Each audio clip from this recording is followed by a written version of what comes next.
Timnas Indonesia harus puas bermain imbang 2-2 melawan Bahrain pada persaingan grup C putaran ketiga kualifikasi Piala Dunia 2026 Zona Asia di National Stadium, Jumat, 11 Oktober 2024, dini hari waktu Indonesia Barat. Indonesia tertinggal akibat gol tendangan bebas Mohamed Marhon. Namun, Garuda bisa menyamakan kedudukan lewat Ragnar Oratmangoen pada injury time babak pertama. Timnas Indonesia lalu balik unggul melalui gol pertama Rafael Struijk di panggung senior. Sayang kemenangan di depan mata buyar menyusul gol kedua Mohamed Marhon pada injury time babak kedua. Laga dimulai. Ahmed Alkaf dari Oman bertindak sebagai wasit. Bahrain sebagai tuan rumah memakai seragam kebesaran berwarna merah. Dengan begitu, Indonesia memakai jersey tandang putih. Duel baru dimulai, Malik Rizaldi mendapat cedera di wajah setelah berbenturan dengan pemain Bahrain. Pelipisnya sobek sehingga darah mengucur. Dia mendapat perawatan sebelum bisa melanjutkan pertandingan. Pertandingan berusia 10 menit dengan kedua tim bermain hati-hati. Baik Bahrain dan Indonesia sama-sama mencoba menyerang dari belakang. Namun, Indonesia juga berusaha melancarkan serangan balik mengandalkan kecepatan Rafael Struijk. Tidak lama berselang, Ali Haram melancarkan tackle berbahaya sehingga diganjar kartu kuning. Bahrain mendapat tendangan bebas dari jarak jauh. Eksekusi Mohamed Marhon membentur mistar dan memantul ke dalam gawang. Tuan rumah memimpin di menit ke-15. Darah kembali mengucur dari pelipis Malik Rizaldi. Dia harus keluar lapangan untuk dibersihkan, sehingga Indonesia kekurangan personel. Beruntung Bahrain tidak memanfaatkan situasi ini untuk menambah keunggulan. Mereka bermain di belakang memancing pemain Indonesia keluar. Pertandingan dihentikan sejenak untuk water break. Kedua pelatih memanfaatkan momen ini untuk menyusun strategi. Indonesia butuh masukan dari Shin Tae-yong karena kesulitan memberi ancaman berarti bagi pertahanan Bahrain. Indonesia sering memberikan situasi bola mati bagi Bahrain, baik tendangan bebas atau sepak pojok. Mohamed Marhon lalu terjatuh usai berbenturan dengan Maes Hilgers di area terlarang. Sempat diperiksa VAR, insiden ini tidak ditindaklanjuti. Bahrain nyaris mencetak gol kedua. Ali Madan memaksa Martin Paes melakukan penyelamatan. Dari situasi bola pojok, tandukan Amine Benadi masih melebar. Indonesia akhirnya menciptakan situasi berbahaya di sisi kanan pertahanan Bahrain. Penetrasi Rafael Struijk merepotkan pertahanan Bahrain. Laga berlanjut, bola kemudian dikirim Ivar Jenner ke area terlarang. Bola sempat dipantulkan Maes Hilgers dan jatuh ke kaki Ragnar Oratmangoen yang tidak membuang kesempatan untuk menyamakan kedudukan pada menit ke-45 J2. Setelah diperiksa VAR, gol ini disahkan. Babak pertama berakhir setelah ada tambahan waktu 7 menit. Sempat kesulitan menembus pertahanan Bahrain, Indonesia bisa mencuri gol penyama kedudukan. Babak kedua dimulai. Statistik pertandingan menunjukkan Indonesia menyamakan kedudukan 1-1 meski hanya melepas satu tendangan ke gawang Bahrain. Shin Tae-yong melakukan pergantian pemain. Eliano Rejders dan Rizky Ridho masuk. Mereka mengisi posisi Sandy Walsh dan Jordi Amat. Pemain Bahrain Kamil Al-Aswad terjatuh usai berbenturan dengan Kelvin Verdong. Pemain tuan rumah protes karena tidak ada hukuman. Namun, VAR juga tidak merespon permintaan Bahrain. Indonesia melakukan perubahan personel ketiga di menit ke-58. Marcelino Ferdinand menggantikan Malik Rizaldi. Diharapkan kehadiran pemain Oxford City ini menambah daya serang Indonesia. Bahrain merespon dengan juga menarik 3 personel untuk menyegarkan tim. Namun, tempo laga tetap lambat. Tuan rumah sesekali mengancam.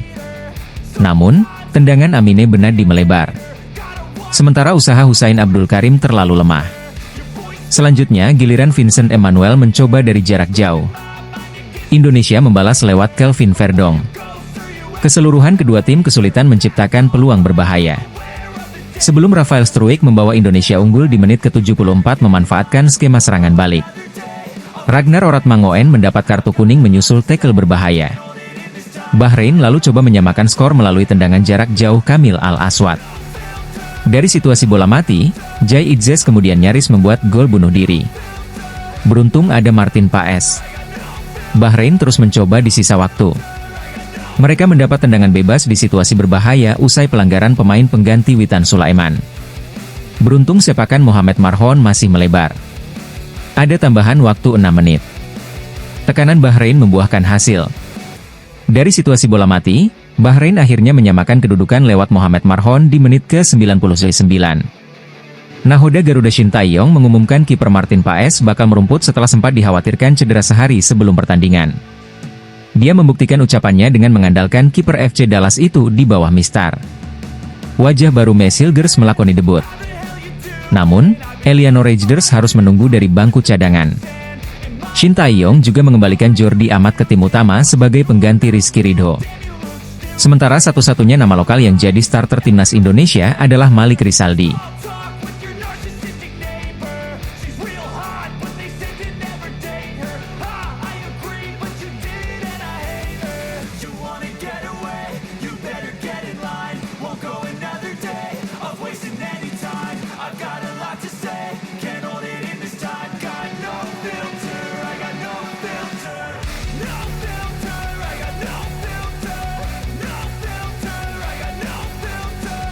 Wasit Ahmed Alkaf mendapat sorotan usai membuat keputusan kontroversial dalam pertandingan kualifikasi Piala Dunia 2026 Zona Asia Indonesia versus Bahrain, Kamis, 10 Oktober 2024, malam. Bahrain unggul lebih dulu berkat tendangan Mohamed Marhon. Untungnya, tim nasional, Timnas, Indonesia membalas dengan gol dari Ragnar Oratmangoen dan Rafael Struijk. Jelang akhir laga, wasit asal Oman itu tidak menghentikan pertandingan meski masa injury time selesai. Akibatnya, Mohamed Marhon kembali mencetak gol sehingga kedudukan berakhir imbang 2-2. Tak hanya itu, Ahmed Alkaf mengeluarkan sejumlah keputusan kontroversial lain selama pertandingan Indonesia versus Bahrain sehingga dinilai mencurangi tim merah putih. Lalu, apa saja kontroversi yang dibuat wasit Ahmed Alkaf dalam laga Indonesia versus Bahrain pada kualifikasi Piala Dunia 2026 Zona Asia? 1. Mudah beri kartu ke Indonesia. Wasit Ahmed Alkaf dikenal mudah memberikan kartu pelanggaran dalam pertandingan yang dipimpinnya.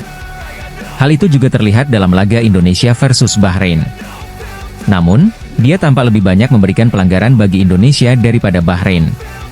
Padahal, kontak fisik yang terjadi antar pemain cenderung minim.